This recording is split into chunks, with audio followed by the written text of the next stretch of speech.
का लटकत ठेवायचं आहे, का मराठ्यांना विटीस धरायचं आहे, जाणून बुजून करायचं आहे का न्याय दिला पाहिजे. आपण ज्या पदावरती बसलोय, ज्या लोकशाहीला आपण मानतो, ज्या कायद्याला मानतो, त्या कायद्यात मराठ्यांचं आरक्षण असतानाही द्यायचं का नाही द्यायचं, का द्यायचं नाही, ही सारासार विचार त्यांनी करायला पाहिजे. परंतु आज त्यांची बैठक आहे. आज मागच्या आपण ज्यावेळेस उपोषणाला होतो त्यावेळेसच फोनवरती त्यांनी सांगितलं होतं की येत्या सोमवारी आम्ही बरेचसे निर्णय करतो. म्हणजे सगळ्या सोयऱ्यांच्या अंमलबजावणीपासून तुम्हाला म्हणलो होतो ना मी, नंतर बोलूयात त्या विषयावरती. आणि मी जनतेलाही सांगितलं होतं की त्यांनी त्या सोमवारीच सांगितलं होतं की ह्या सोमवारी येत्या 3ही गॅजेटसुद्धा आणि जे काय विषय आहेत ते मार्गी काढायचा आपण प्रयत्न करूयात. आता त्याला ह्यो सोमवार आला म्हणजे आजचा. आता काय त्यांचे काय गेम आहेत, काय डाव आहेत, काय बनवाबनवी आहे, काय अडचण आहे लक्षात येत नाही. परंतु मी स्पष्ट सांगितलेलं आहे, त्या शब्दावरती मी ठाम आहे. मी ना राजकीय भाषा करणार आहे, ना राजकीय कुठं स्टेटमेंट करणार आहे.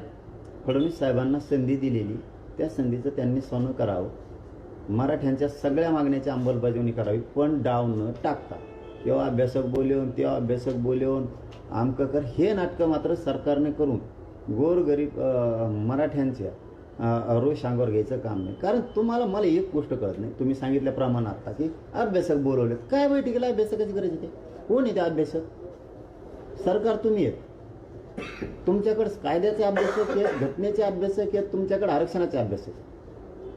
घटनेच्या ढाच्याच्या चौकटीत ते कसं बसवायचं याचे सगळे तज्ज्ञ तुमच्याकडे.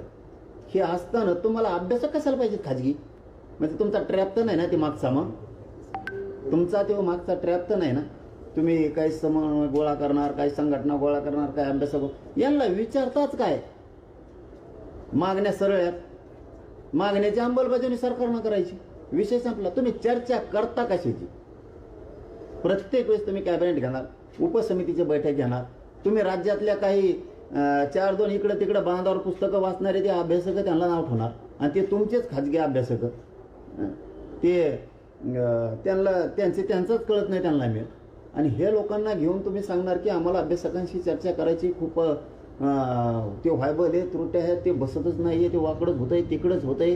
हे सरळ करणार आहेत काय? कुठून आणले? सरळ सरळ उघड आहे. समाज कोणचा असो, मराठा असो किंवा धनगर असो किंवा बाराबलुतेदारांचा प्रश्न असो, मागण्या तुमच्याकडे दिल्याच्या नंतर सरकारची जबाबदारी ते बसवायच्या कशा आणि त्याची अंमलबजावणी करायची. वेळ काढूपणा का का हे काय सांगणार आहेत तुम्हाला? तुमच्या सचिवाइतकं,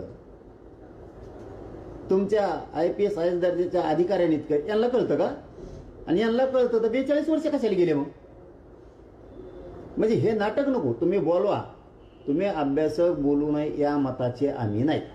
बोलवा, आमच्याही कोण अभ्यासक आहेत मराठ्यात त्यांचाही विचार घ्या. पण 13 महिने झाले तीच आहे ना, अभ्यासक सरकार, अभ्यासक सरकार. आणि ते अभ्यासक त्याच्या सोयीनुसार बोलतो. फटका आम्हाला बसतो. सरळ सांगतो सरकारला, हे नाटकं तुम्ही खरंच बंद करा. अभ्यासक बोलवायचे आणि ते दाखवायचे. आणि ते जर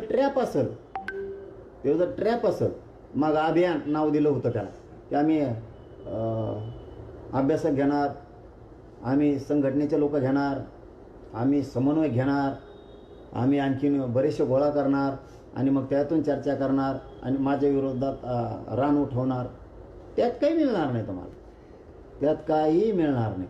म्हणजे गोरगरीब आंदोलन करते इकडं, मागण्याची अंमलबजावणी करायची तिकडं, तर मधीच मार्ग काढी देत. आम्ही महाराष्ट्रातले आता अभ्यासक बोलले, काय बोलले कशाला? 1 वर्षापासून तीच चर्चा आहे आणि आधी 40 वर्षी तीच चर्चा आहे, तेच अभ्यासक आहेत, तीच चर्चा आहे. फक्त सरकार बदलतं 6 महिन्याला, 6 वर्ष, 2.5 वर्ष ती दुपारून ते नांगराला खांद्याला बैल बदलेले म्हणे, दुपारून येऊ तिसरा भारताला ते नाही चालला की बदलेलाच. असं ही खेळ यांचा.